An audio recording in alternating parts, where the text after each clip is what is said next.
শিক্ষার্থী আসসালামু আলাইকুম ওয়া রাহমাতুল্লাহ। আশা করছি তোমরা ভালোই আছো। আজকে আমরা শিখব যে সংখ্যা রেখার সাহায্যে কিভাবে -5 -4 এটা বিয়োগ করা হয়। তাহলে এটা খুবই সোজা একটা জিনিস এবং খুবই কঠিন একটা জিনিস। তোমরা ভালো করে লক্ষ্য করবা যে আমরা এর আগের ক্লাসে শিখেছি যে কিভাবে আমরা যোগ করতে পারি। তো প্রথমে আমরা লিখব এখানে যে সমাধান। প্রথমে একটি সংখ্যা রেখা আঁকি।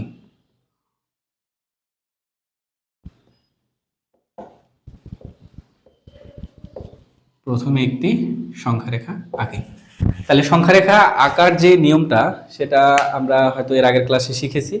আজকে সংখ্যা রেখা কিভাবে আঁকি আমরা সেটা দেখাবো না। তো সংখ্যা রেখাটা কিভাবে আসে সেটা আমরা দেখো, যদি তোমাদের দেখাই। তাহলে প্রথমে একটা সেন্ট্রাল পয়েন্ট নিব, এটা হচ্ছে 0, এদিকে যাব -1 -2 -3 -4 -5 -6 -7 -8 -9। ওকে, এবং এদিকে হবে +1 +2 +3। তাহলে এখানে আছে আমাদের হচ্ছে -5 -4। তাহলে আমরা জানি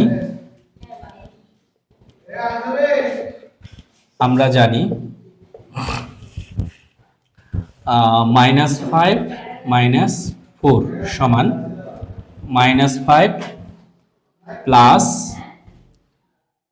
4 -4 সমান, যেহেতু +4 এর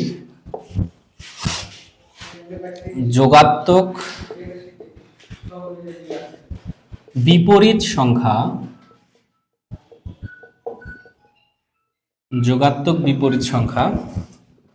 -4, সেহেতু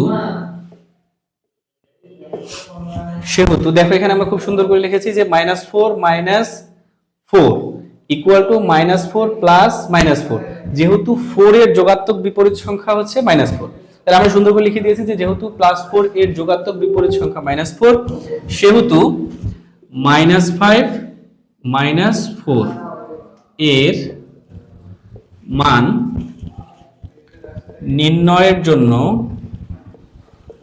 নির্ণয়ের জন্য সংখ্যা রেখার শূন্য বিন্দুর বামে কত ঘর অতিক্রম করব? 5 ঘর অতিক্রম করব। তাহলে 5 ধাপ অতিক্রম করে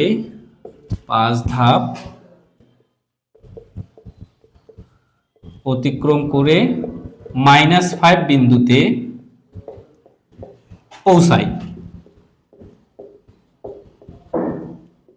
তাহলে আমরা দেখলাম যে যেহেতু -5 -4 এর মান নির্ণয়ের জন্য সংখ্যা রেখার 0 বিন্দুর বামে 5 ধাপ অতিক্রম করে -5 বিন্দুতে পৌঁছায়।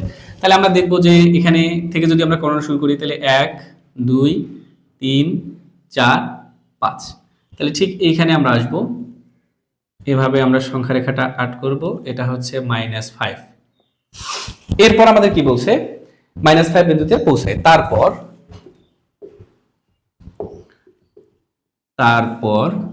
-5 বিন্দুর কোন দিকে যাব? দেখো আমাদেরকে যোগাত্মক বিপরীত সংখ্যা কিন্তু -4, যোগাত্মক বিপরীত সংখ্যা কি -4। তাহলে কোন দিকে যাব? -4 দিকে গেলে কোন দিকে যেতে হবে?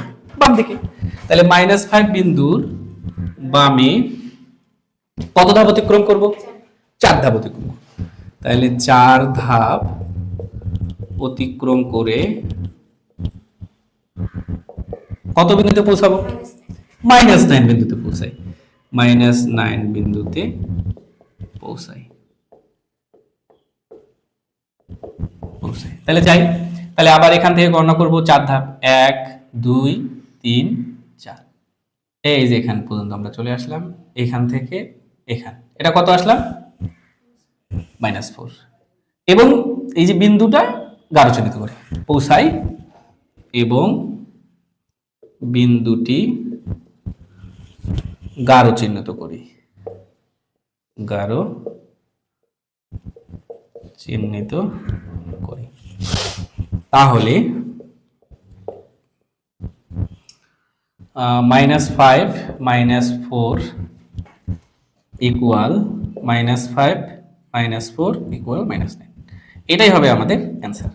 এই যে সুন্দর করে আমরা দেখলাম যে সংখ্যা রেখার সাহায্যে -5 এবং -4 এই যে বিন্দুগুলো আছে, এই বিন্দুর সাহায্যে আমরা সংখ্যা রেখার সাহায্যে কিভাবে বিয়োগ করি এটা নির্ণয়। এখানে আমাদের স্টুডেন্টরা যেখানে ভুল করে ফেলে যে আসলে এই যোগাত্মক বিপরীত সংখ্যাটা অনেক ক্ষেত্রে বোঝে না। যোগাত্মক বিপরীত সংখ্যাটা কি?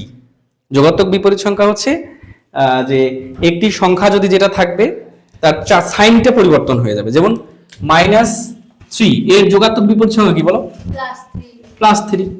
আবার যদি বলি +3 এর যোগাত্মক বিপরীত সংখ্যা কি? -3। এটাই আরেকটা বিষয়, আমরা ছোট থেকে আরেকটা বিষয় শিখে এসেছিলাম যে -5 -4।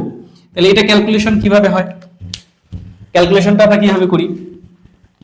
তাহলে ক্যালকুলেশনটা এভাবে ছিল যে আমরা ছোটবেলায় শিখছি -5 -4 তাহলে ইকুয়াল টু -9। কিন্তু যোগাত্মক বিপরীত সংখ্যার মাধ্যমে, রাশির মাধ্যমে যদি করি তাহলে কি আসে? তাহলে এখানে আমাদের আসবে যে -5 + 4, তাহলে -5 + 4 এর যোগাত্মক বিপরীত সংখ্যা কি? -4। তাহলে এখানে আসবে -4, তাহলে আসে 5 - 4 = -9। এটা হচ্ছে আমাদের নিয়ম।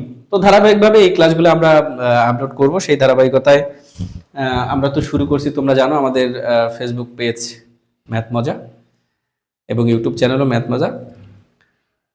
সাথে থাকবে, ইনশাআল্লাহ ভালো কিছু হবে। Thank you. আসসালামু আলাইকুম।